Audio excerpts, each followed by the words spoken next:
This was the scene this past week in the Strait of Hormuz, a narrow stretch of water where Iranian attacks on tankers and cargo ships have choked the flow of oil and threatened to hold the global economy hostage. This is the mother of all choke points. We could be looking at the highest gas prices ever paid in this country. If we don't open Hormuz to the free flow of traffic, yes. They call it asymmetric warfare. Iranian attacks with cheap, low-tech drones across the Persian Gulf, while the U.S. tries to shoot them down with anti-missile interceptors that cost millions. Could this weapon be the answer? The cost per shot goes from $4 million a shot to less than $5 a shot. It's rare you hear about something good happening in Haiti. But tonight we want to take you to a small oasis where children may be growing up behind walls, but hope is very much alive. Do you get greeted like that every time you come? Pretty much, yeah. It's an orphanage called Have Faith Haiti. It's run by best-selling author Mitch Albom and his wife Janine. If you give them something beautiful and calm, they'll aspire to those things. And that's what I think you see with our kids. I'm Leslie Stahl. I'm Scott Pelley.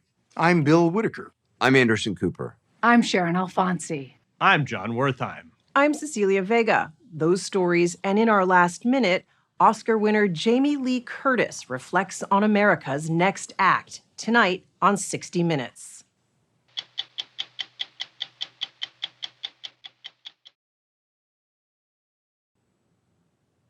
As the war enters its third week, U.S. military officials say 6,000 Iranian military targets have been struck, including ballistic missile sites and air defense systems, and that Iran's Navy has been rendered, quote, combat ineffective. Yet Iran continues to maintain its stranglehold over a tiny elbow of water called the Strait of Hormuz. It is the only route connecting oil-rich countries in the Persian Gulf to the rest of the world, a crucial 21-mile-wide waterway for a fifth of the world's oil. Normally, 130 commercial ships pass through it every day. But on February 28th, when Israeli and American jets began dropping bombs on Iran, and Iran retaliated, those ships ground to a halt, spiking American gas prices. It is an unprecedented closure of one of the world's most vital choke points. And that is where we begin tonight, the Strait of Hormuz, where an estimated 20,000 crew members are stranded and under attack.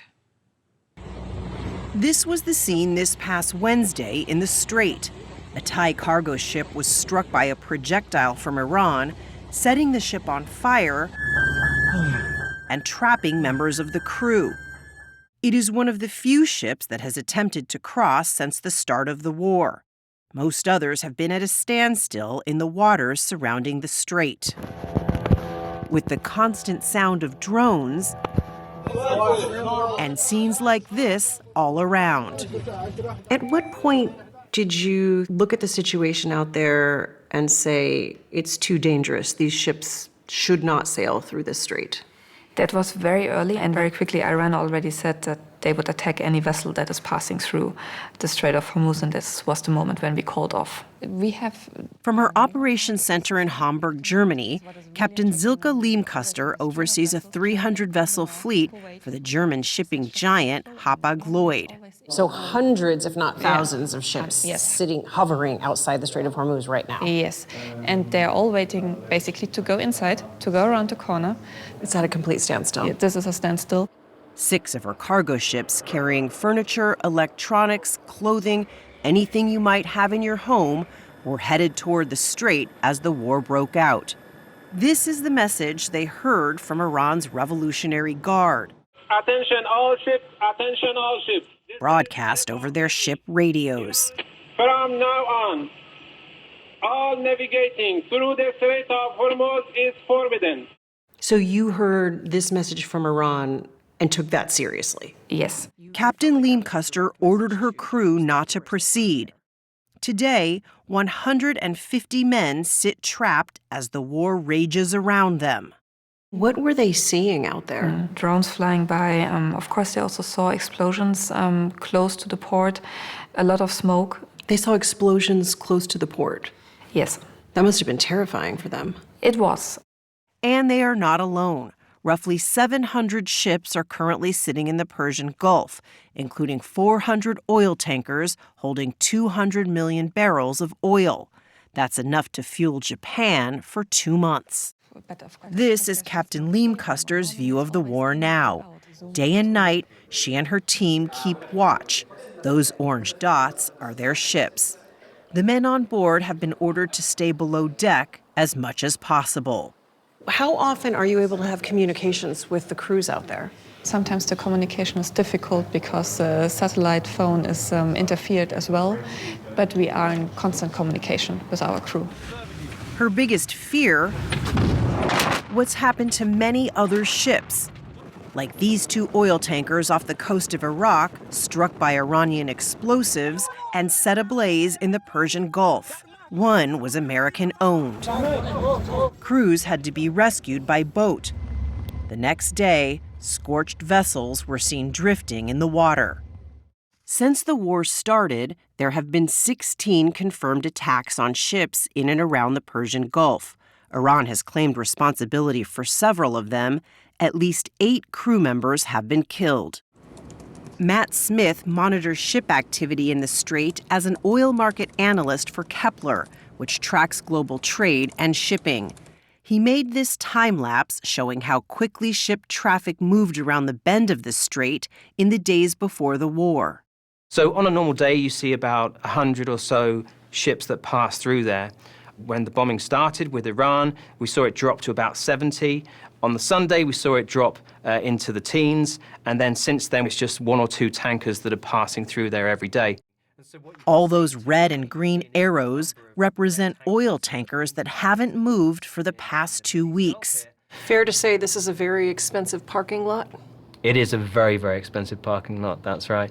The few ships that have moved are mostly from one country, Iran. And you can see that Hilda is loaded with Iranian crude. Hilda is an Iranian vessel. Yes, an Iranian loaded tanker. With Iranian crude. 2 million barrels, and with all of that Iranian stuff, it is typically heading to China. That oil is going to China? Yeah. And this past week, Smith and his team made a surprising discovery that Iran has exported daily 100,000 more barrels of oil than it did before the war, most of it going to China. Smith says 9 Iranian oil tankers have traveled through the Strait of Hormuz by turning off transponders that reveal locations. Thursday, on Iran state TV, the first public statement from the country's new supreme leader was read, saying, quote, "The leverage of blocking the Strait of Hormuz must continue." Choke point, a fair description? Choke point understates it. This is the mother of all choke points. Imagine your heart has one artery taking that lifeblood to the rest of your body. And that is what the Strait of Hormuz is. Bob McNally was an energy advisor to President George W. Bush during the Iraq War, who now advises clients on oil and gas markets. Last year, he made a prediction. You saw this coming. Absolutely. My team and I wrote a big report, and we're not surprised that if unmolested, Iran would be able to make Hormuz unsafe for that lifeblood to flow. We're not surprised at all. Would you have advised President Bush to go through with these strikes? Yes, I believe that what President Trump is doing in terms of defanging the Iranian regime is principled, courageous, and correct. Totally support the goal. If I were advising him on how to achieve the goal, I would emphasize the need to manage the oil and gas market implications. And that means making sure from day one we are attacking Iran's ability to do what it has done for some 12 days now and may apparently do for an entire month. Did they do that? I don't know. Do you have concerns based on what you've seen so far? Yes. In the United States, gas prices have increased by more than 65 cents per gallon since the war began, the fastest weekly spike in 20 years. The all-time high for the most consumers have ever paid for gasoline was in the summer of 2022 after Russia invaded Ukraine. It was a $5 per gallon average. If we don't open up Hormuz soon, I can see us making new records. We could be looking at the highest gas prices ever paid in this country. If we don't open Hormuz to the free flow of traffic, yes. It's not just gas prices. The cost of jet and diesel fuel has risen 25%, and as a result, higher plane tickets and grocery prices are expected to follow. The gasoline we pay for at the pump, the price of that gasoline is set in a global oil market. A supply disruption anywhere leads to a price spike for consumers everywhere, including here. We're seeing this trickle-down effect? We are. So when that mom in Des Moines goes to the store to buy food for her family, that food was grown with and transported by oil. And as those producers and growers of food react to and absorb these price increases, they'll be passed along to the consumer, to that mom in the store. So what's happening at the Strait of Hormuz today affects the entire supply chain? It does. The straits are in great shape. We've knocked out all of their boats. They have some missiles, but not very many. I think we're in very good shape.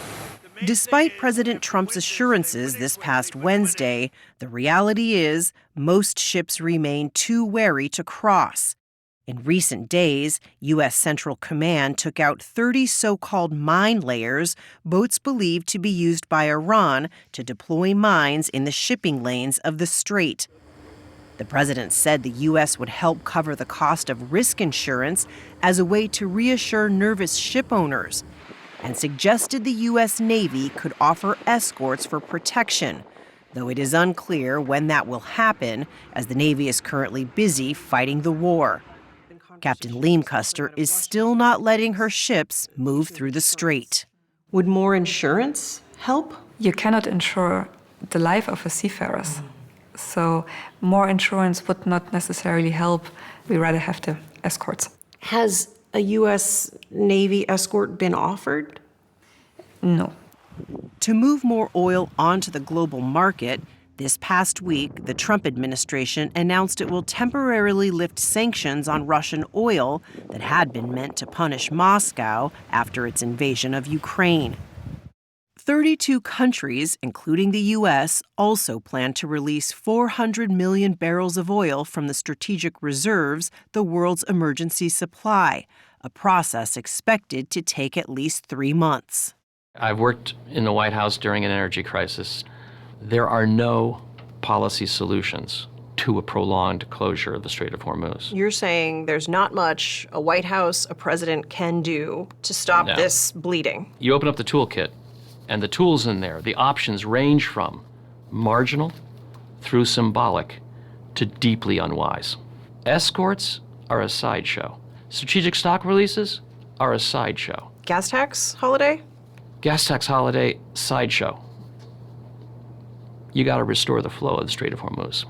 Even if the White House, President Trump declared an end of this war today, tomorrow, is there any guarantee that Iran would open up the strait and it's back to business as usual? No guarantee. It's not like there's a big gate that swings open in front of the Hormuz and Iran locks the gate. So all Iran has to do is demonstrate every day, every other day, that it has the means and the ability to attack ships in the strait, and that will be enough.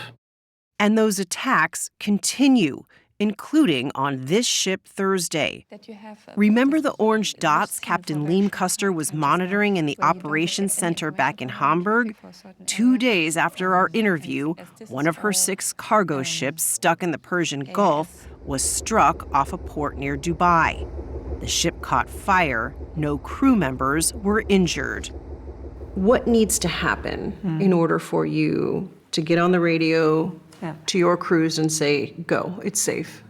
We would need really an end of this escalation, so that there are no drones, no missiles, no whatsoever flying, and that there's a clear message from everyone that they will stop. Yesterday, President Trump called on other countries, including China, to send ships to help secure the Strait of Hormuz, saying, quote, "This should have always been a team effort." This morning, Iran's foreign minister said its military decides which countries are allowed to pass through the strait.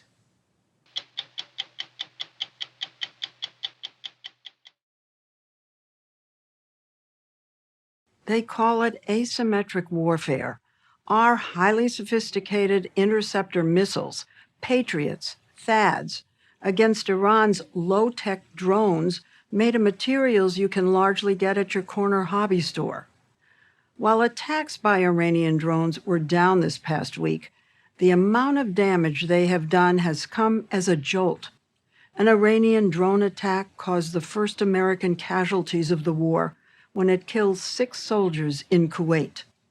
Iranian drones are a drain on the U.S. weapons stockpiles and a threat to the Strait of Hormuz. We have found that in the race for a counterweapon, there are contenders that look like science fiction, lasers that focus on zapping drones out of the sky.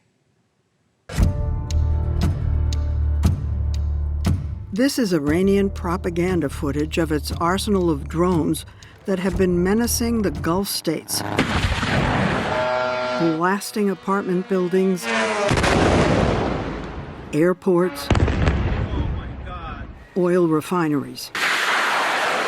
These Shahed drones are getting faster, stronger, they can move in swarms, and there are tons of them. Perhaps their greatest advantage, how cheap they are, often made of flimsy plastics.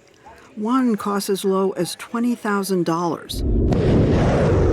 To shoot them down, the U.S. is using anti-missile interceptors that cost millions. A possible solution? Lasers. It changes the economics on how we can actually defeat and defend against these targets that are now being deployed and produced by tens of thousands. Wahid Nawabi is CEO of American defense contractor AeroVironment, AV, that makes lasers that he says solve the money disparity.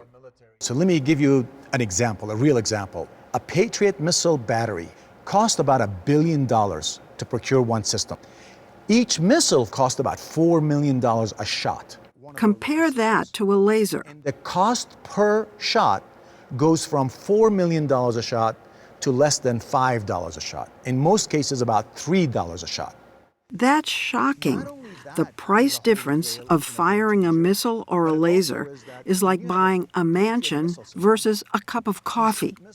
We visited AV in Albuquerque, where their laser system, called Locust, is built. The top part that looks like Wally is the beam director. The deadly ray blasts out of one of the eyes.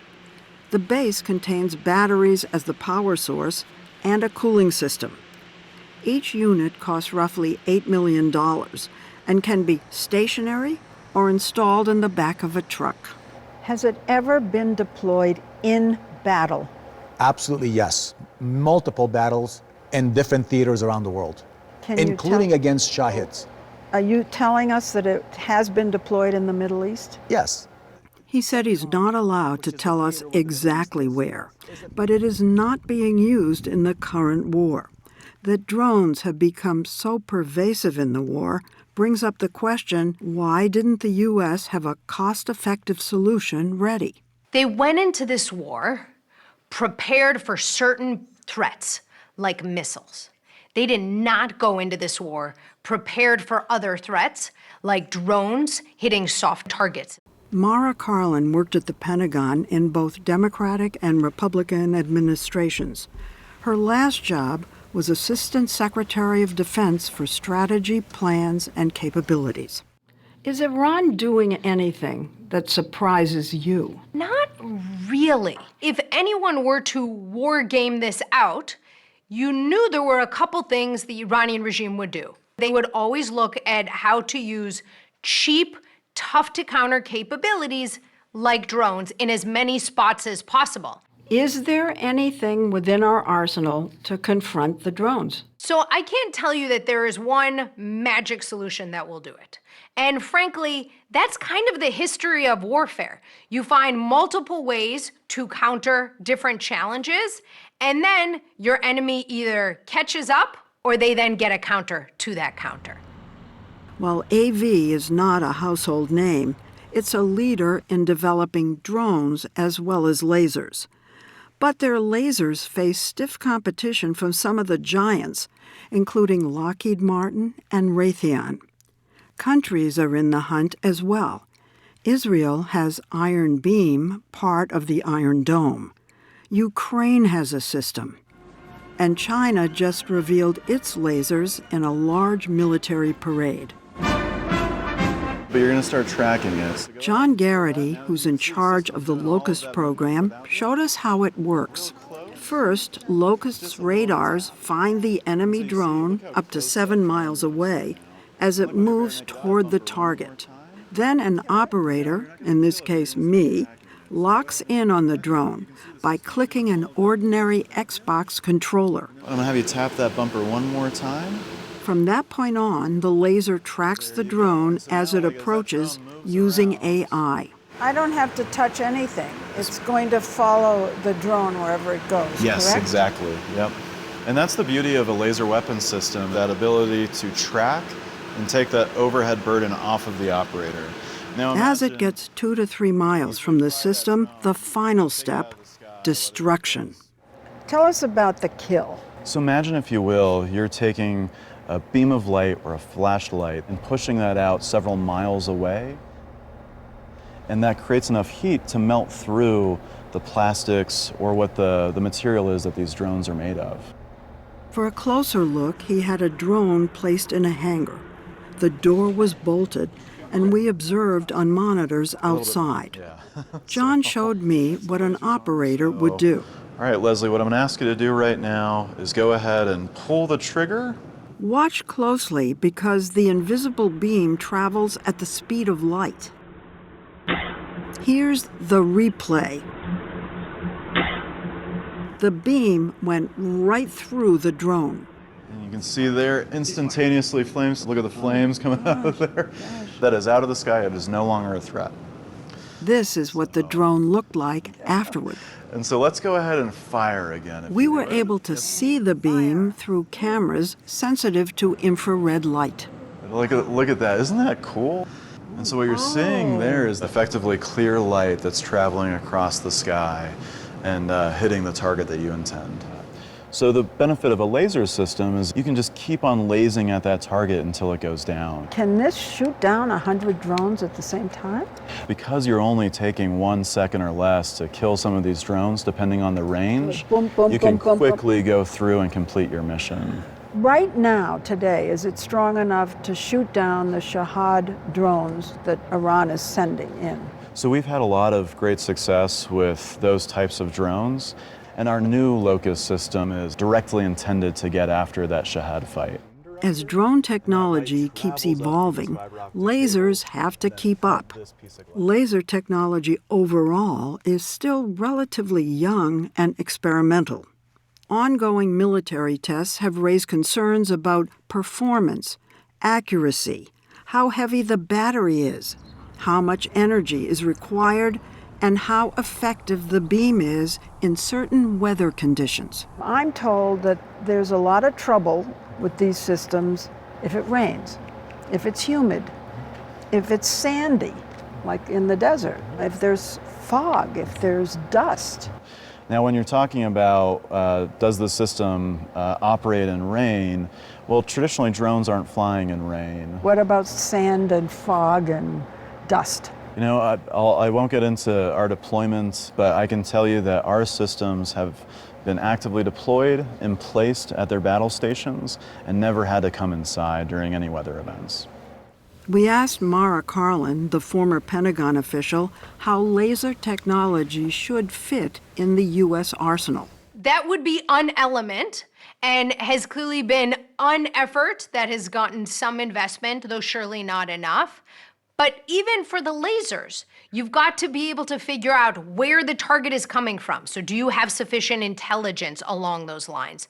Are you able to make the physics work in terms of what you're actually aiming towards? So you don't think lasers are a magic bullet? So at this moment in time, they're very valuable. When we are sitting here 6 months from now, I don't know that will be the case. But as the war enters its third week, there's an alignment of moments, with laser weapons maturing exactly when less powerful, less expensive military hardware is needed. Is the U.S. military right now procuring Locust? Yes, Leslie. Just this fall, the United States Army requested from us to deliver about $100 million worth of Locust laser directed energy systems. Turns out the lasers have been in use since last month, not in the war in Iran, but in the war on drugs at home. We have learned that the Army is routinely shooting down drones operated by cartels along the Mexican border. Drug smugglers are sending the drugs in by drone. Not just one direction. It's a lot easier to fly cash via drone than to dig a tunnel and then transport it underground. So it's the Army that is conducting these operations using Locust on the border area. I believe the United States Army is working in cooperation with Customs and Border Patrol. But after Locust was used near West Texas, the Federal Aviation Administration, the FAA, shut down the airspace near the border twice, causing flight cancellations and cargo diversions. Do you know why the FAA shut down the airspace over El Paso? Because there were some concerns that these systems can interfere and hurt commercial airplanes, which is not true. It's not true? It is not true. Well, how do you know it's not true? The FAA, just this past weekend, conducted a series of tests to ensure and demonstrate that the type of system that we've developed cannot and will not defeat or harm a commercial airliner. So if you aim this beam at a Delta flight, it won't burn through it and disable it and crash it? The system is designed to not make mistakes like that. Oh my God. In order for the lasers to be sold to the Gulf states, the Pentagon and the State Department would have to approve the sale because of the national security aspect of the technology. And then there's another issue. Let's say Bahrain wants 500 of these to protect their hotels and all the other targets. Could you send them 500 tomorrow? Not tomorrow. Remember, there's a chicken and egg thing in here. So far, we've only been authorized and allowed to provide this to the U.S. military. So I cannot go at risk and build $1 billion worth of this stuff when I don't have a contract in place that allows me to have a security or guarantee that somebody's going to buy it. The reality is that even if the government gave the go-ahead for a sale to the Gulf states tomorrow, it would take months for AV to scale up its laser production.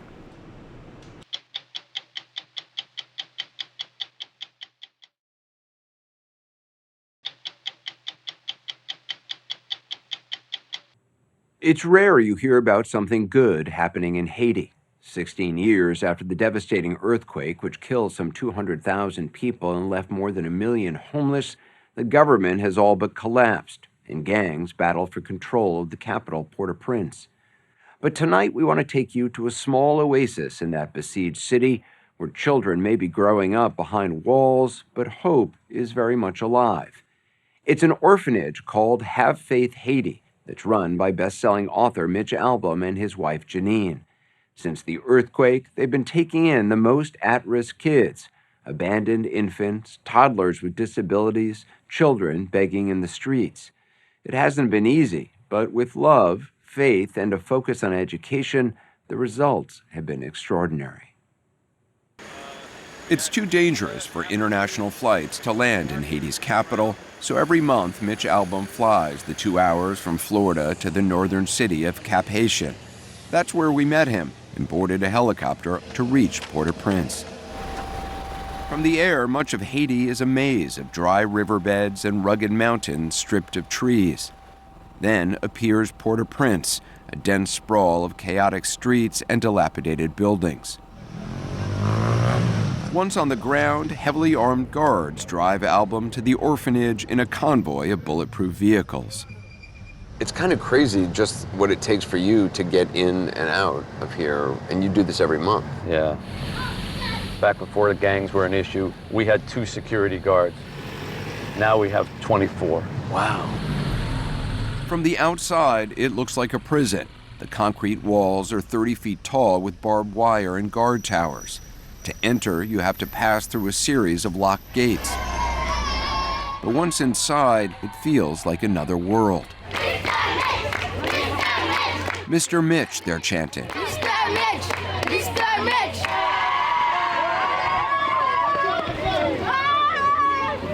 Oh my goodness, hello. So nice to see you guys.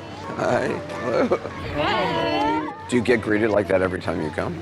Pretty much, yeah. Oh, there are 56 children living here and more than 50 teachers and staff. The kids range from infants and toddlers cared for by nannies to teenagers living in dorms. Most haven't left this 7-acre compound in more than 4 years. They play here, do chores, go to church, and 8 hours a day go to school. How did enslaved Africans? They're taught in both French and English and prepared to go on to college. All children deserve to feel like they have a future and the future is possible. And there are a lot of children right on the other side of that gate, and their bellies are swollen and they're not eating, and that's not fair. And if my wife and I can do anything to change that, even if it's a drop in the bucket, that'll be our drop. You're not doing analysis of a 2 or 3 year old and seeing what their cognition is and what they're capable of. You are just picking kids in the most difficult circumstances. Love, food, prayer. Works miracles. We don't give aptitude tests to get in here. Most of the kids that come to us aren't even speaking yet. But if you put them in the right environment and you surround them with other kids who are aspiring to do certain things, they'll grow. Not all the kids are orphans. Many were brought here by a desperate parent or family member who couldn't afford to feed them. Albom has to choose who gets in. We try to set the conditions because otherwise it's hundreds and hundreds of children. So we say only if there's one parent, not 2, only if there's no home, no actual structure home, or if there's a case of a sickness or something like that. What are those interviews like? I don't have any food to give my baby. The parents died. I don't know who this child is. We found this child under a tree. He was 6 weeks old and he was starving. So those stories, those interviews, they broke me in half, but they also cemented me to Haiti and cemented me to this operation, which I will do for the rest of my life. Mitch Albom is the author of 19 books, including Tuesdays with Maury and his most recent bestseller, Twice. He first came to Haiti in 2010 after the earthquake. That's when Albom, who's Jewish, began fixing up a Christian orphanage run by an elderly pastor.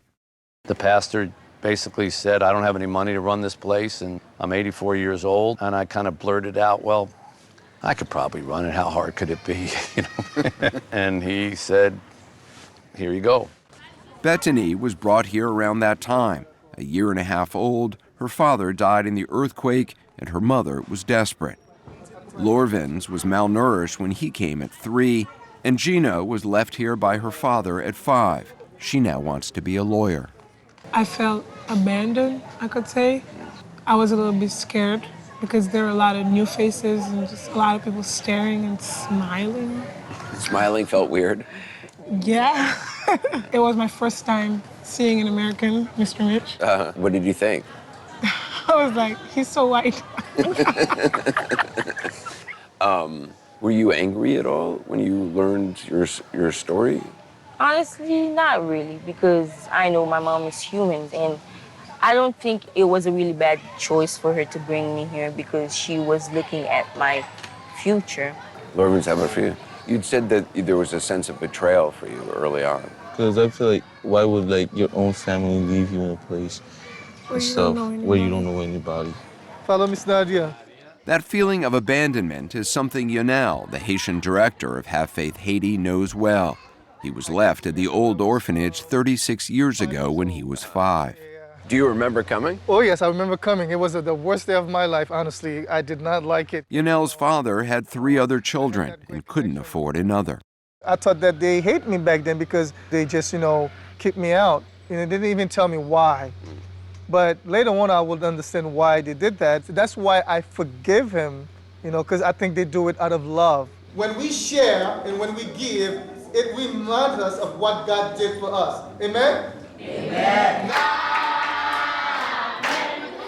Almost all the kids, when they come, they all call me father. They need that, connection. So I put myself there for them. The kids, they view each other as brothers and sisters. Mm-hmm. I don't know how to put this, honestly. That's all we got. Growing up, we have to rely on each other, to survive. That's all these kids have is each other. Yeah, that's all we have. Yeah. Keeping the kids safe is one of Yanel's biggest challenges. Outside the walls of the orphanage, the danger is very real. As much as 90% of the Port-au-Prince metropolitan area is now controlled by armed gangs. Rapes, robberies, and murders are common. The UN estimates more than 1 million people have been displaced from their homes by violence. And in just the last 24 hours in this one area, there have been 3 shootouts between police and gang members. In case gunmen ever break into the compound, Yanel regularly conducts surprise emergency drills. The kids grab go bags and rush to a concrete bunker with steel doors. Okay. It's got its own generator, a month's supply of food and water, and cameras to monitor outside. All right. Yanel wasn't happy with the results of this drill. Talia. Where is she? One of the babies was left napping in the nursery. Not good. Not good. Can't leave no one behind. So what's it like trying to keep this going? Have Faith Haiti's budget is paid for mostly by Mitch Albom and his wife Janine, along with help from public and private donors. And we try to give them a childhood, which is stolen from so many people. There's not a lot of kids in Haiti who get a childhood. No. It's very hard to fundraise for Haiti. People think, oh, the money always disappears or the government takes it. I hear that a lot. These children, they don't deserve to be ignored because Haiti has a checkered history. After security and fuel, education is the biggest expense. The classes are small, and if a child struggles, they're given a customized lesson plan. You don't see kids on phones or kids... We don't allow that. Playing video games. No kids have any computers for personal use. There are no cell phones here. There's no television. And consequently, we get to see childhood in a much purer form than I think you get to see it in the States. So their attention span is remarkably long relative to American kids. 16 kids have graduated from high school at Have Faith Haiti in the last 8 years, and all of them have gotten scholarships to American colleges and universities. But they won't be staying in the U.S.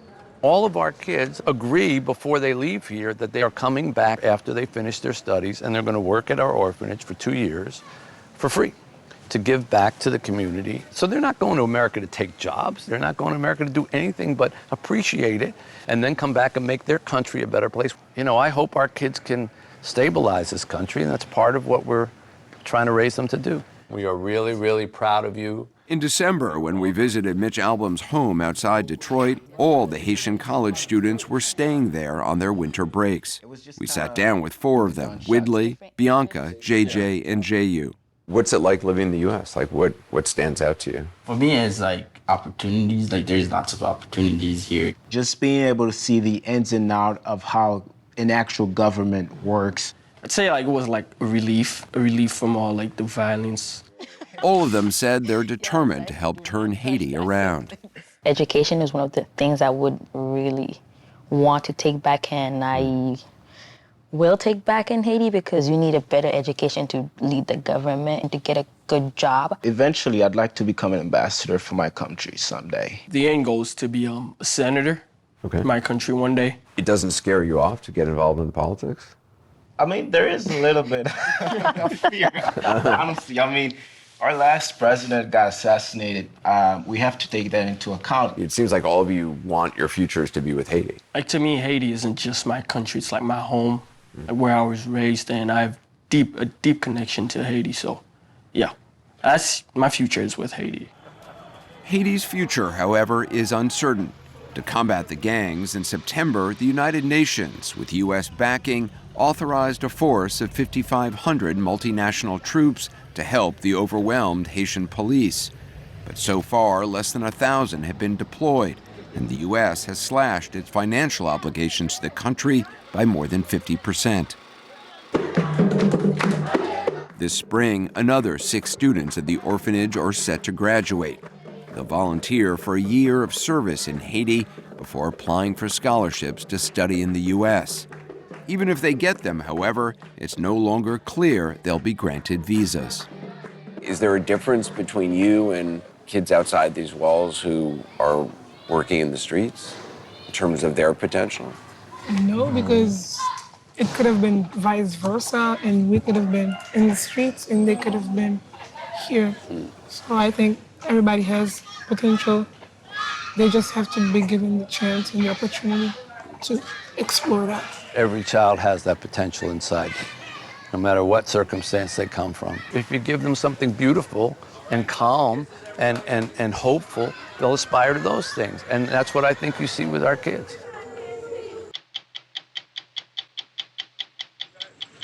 Outside the Anderson Cooper's personal connection to Haiti. Somebody I knew so well, my math teacher, assassinated. That was shocking. At 60minutesovertime.com.